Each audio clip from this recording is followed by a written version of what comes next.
Hey guys, so I got some requests online from my last video. I think it was the reverb throws video for how I got the guitar sound. And actually, I think I got the requests on my Patreon Discord. So if you want to check that out, check that out.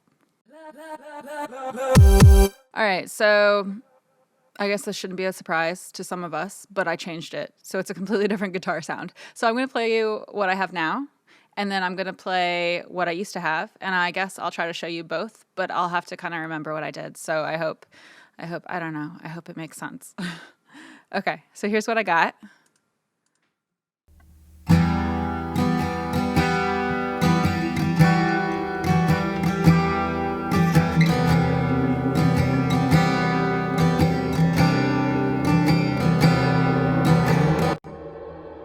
All right, so we've added some stuff. You might have noticed we've added some stuff. It's a work in progress, so please don't, I don't know, be mean or something. It's a work in progress. Anyway, we're all just doing our best, so I don't know what to say about things. But what I have here is I have a guitar DI and then I have a guitar ribbon, and that's it. That's all I've got. So what I have right now, you know what? I can put in a clip of what I used to have, and I actually have the print of that. So I know that'll be exactly what I used to have, and then I'll open that up in a bit. So let me put that here.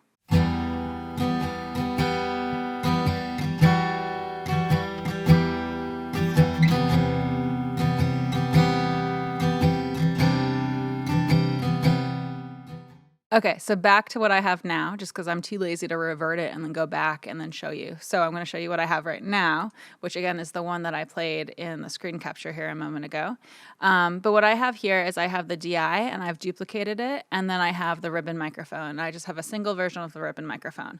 And so my whole thought process with this was kind of like mimicking the whole mid-side approach, right? All right, so it's editing Cato here, and I just kind of wanted to pop in really quickly to explain what the real mid-side convention is, what the real mid-side recording and then processing system, I don't know what the right word would be, system convention thing is.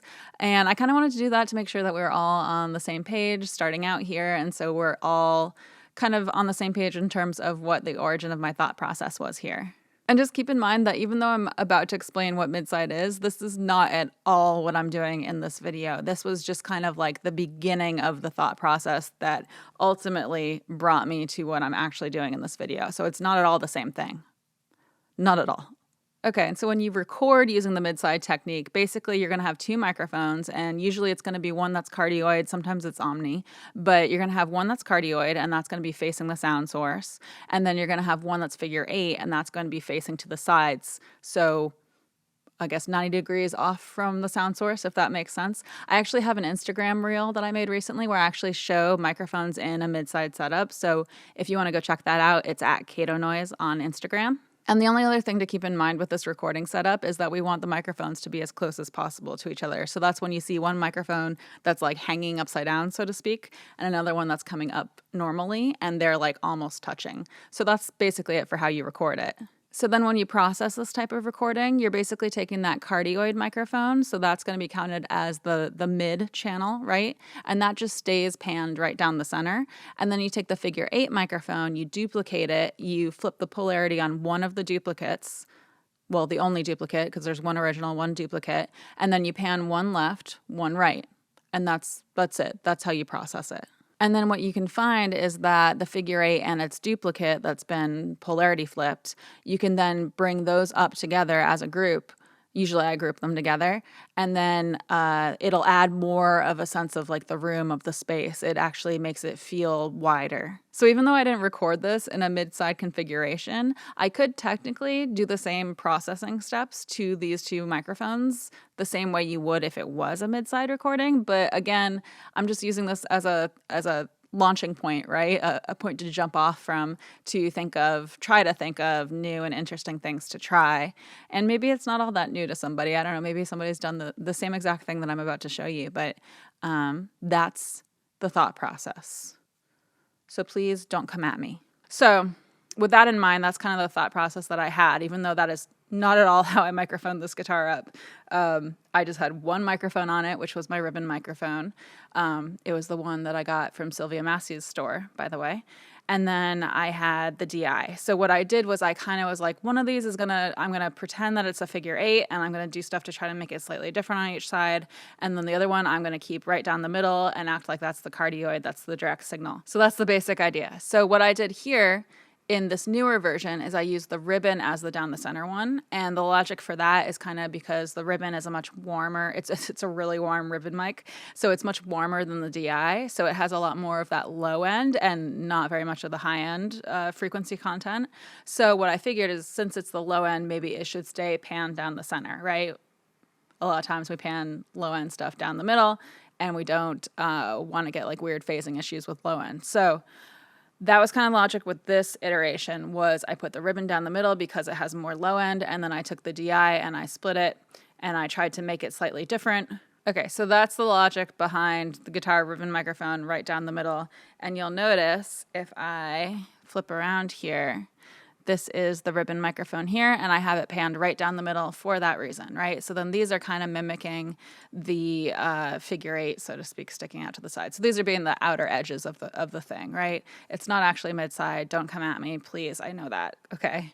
So what I did is I then tried to vary these. I duplicated it, right? So I have the DI signal, and then I duplicated it to make 2 DI signals, and then I tried to vary them slightly. And I did try, part of the logic behind this, you'd be like, Cato, why did you pan them both left and right? Why don't you pan one left and one right? I did try doing that, panning one left and one right, and I didn't like it as much, so I changed it back. So that's just how that happens, I guess. So that's why that's panned the way it is. I did try the other way, which would make more sense for this whole logic experiment. But what I then did is I tried to vary these sides slightly. So let me look at this and kind of remember what I did. I think the EQ was at the same. Yeah, so the EQ is totally the same. I didn't flip the phase or anything, so you notice the phase button here, the polarity button. Sorry, I said that on a previous video. It's a polarity button, right? I'm going to do a little thing about polarity and phase at some point. But anyway, those polarity buttons are the same on each one. The difference here is I have the doubler. And so this is just creating doubles of the guitar to make it sound thicker and lusher and all that great stuff. Okay, and I do essentially have these doing the same thing. I was gonna vary them more, but I didn't. I think I tried it and then I kind of stepped back a bit, and this is how I ended up doing it.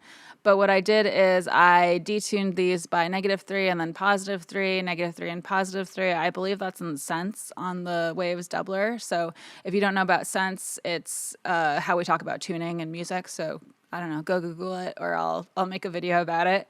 Go Google. Anyway, so that's what that is.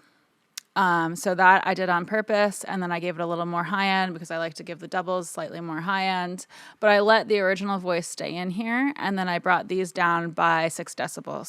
So we have the doubles on one of them that's 45 degrees to the right? So the panning is 45, and then the other one, it's 45 degrees to the left, and that's that. So we have the original guitar here for the DI signal that's being panned evenly left and right on these stereo tracks, so it's going essentially down the middle on the stereo track, and then I have doubles on one that's on one side and the other that's on the other side. And that doesn't really change them from left to right all that much, to be honest. But I did do other stuff to make them different on the sides. So what I did is I brought in this guy. And I used this stereo expander, which I haven't used. I think I've maybe used it once or twice. I haven't used it a ton. So I was just kind of exploring with that. So I can play that for you so you can hear it before and after my mic technique. I'm like leaning back while trying to look at my keyboard here. Let's see. Period 1 period to go back to the beginning. I'm going to bypass this so you can hear with and without.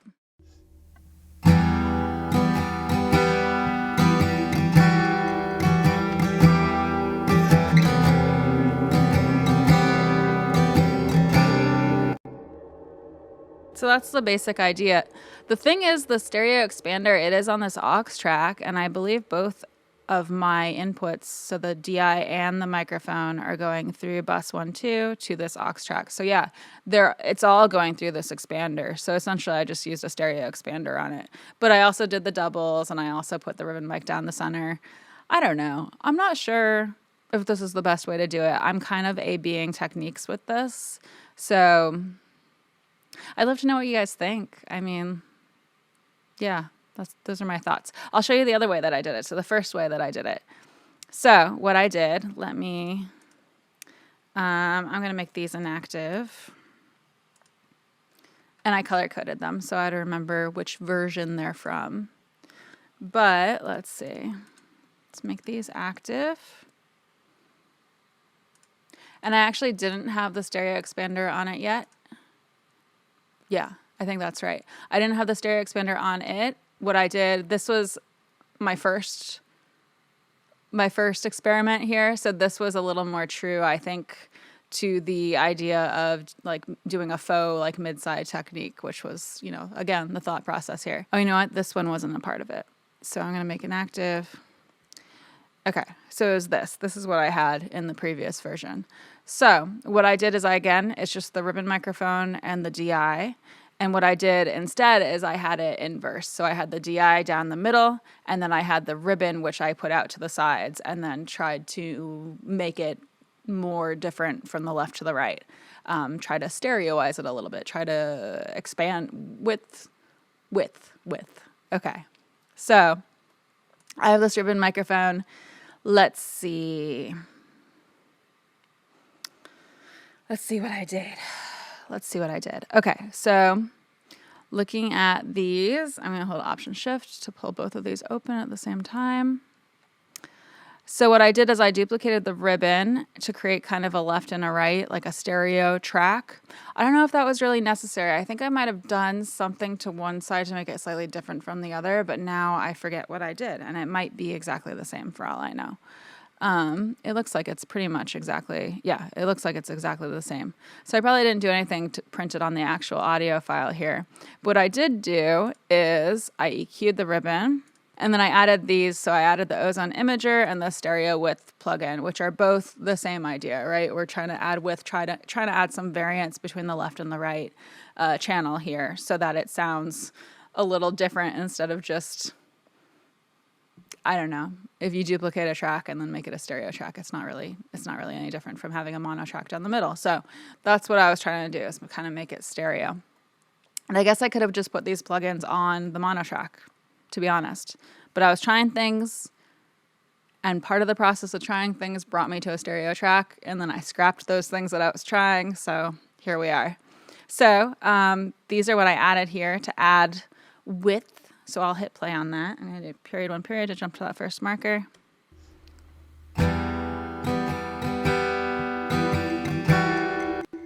So I'm going to bypass these so you can hear without it as well.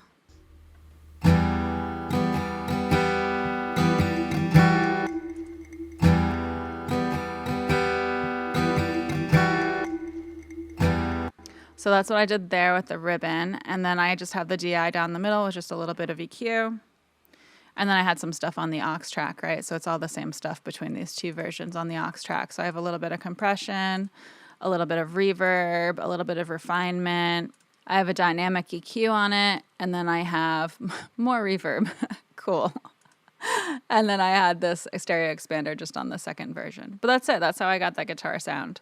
So I don't know. I'm kind of just A/B testing different weird techniques that I come up with, you know, off the top of my head, out of my butt. So I don't know if I'm totally married to any of this stuff. Obviously, I'm just kind of experimenting with this whole track. But I don't know why I feel the need to mute these in addition to making them inactive. It's the most pointless thing ever. But that's what I did. That's how I got that sound. That's it. Here, I'll play just the ribbon for you. Period 1 period.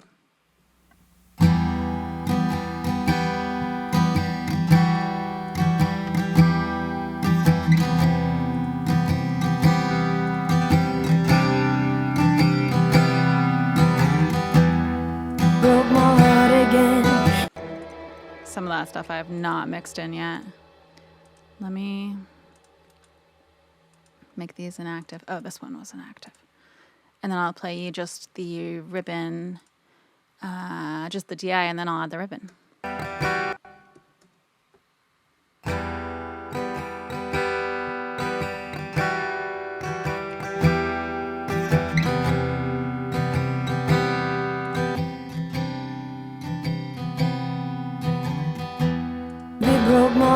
again.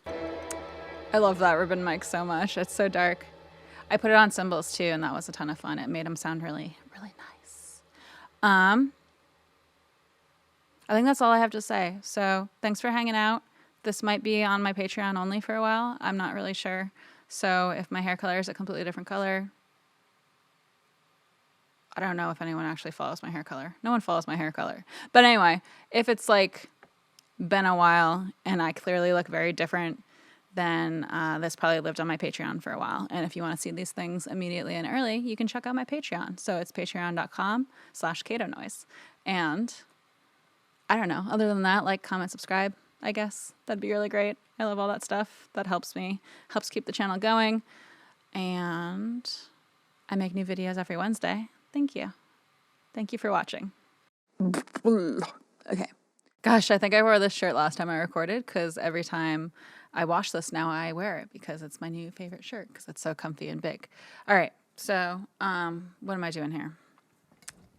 I don't know. I don't know what I'm doing. To make it even more different on the sides. Is that what I actually did? Oh, okay. I remember what I did. I'm in a weird mood today. It's Friday. I am drinking sake, and I never drink while I record. So it's a good day, though. So the other day I was cooking and I zoned out for so long without blinking at all that my contacts fogged up and then I couldn't see for a while. So that's a thing that happens to me kind of often. Actually, it happens to me sometimes when I'm mixing. If I zone out listening to something, sometimes my contacts fog up really quick, which probably means my eyes are dry or something. But it happens and then I blink and I have to blink for like a full few minutes before my vision comes back completely and everything looks blurry. And a lot of times I just struggle through the blurriness because I'm used to being blind. So that's that's my silly dysfunctional fact of the day. And thanks for hanging out. Okay, see you later, friends.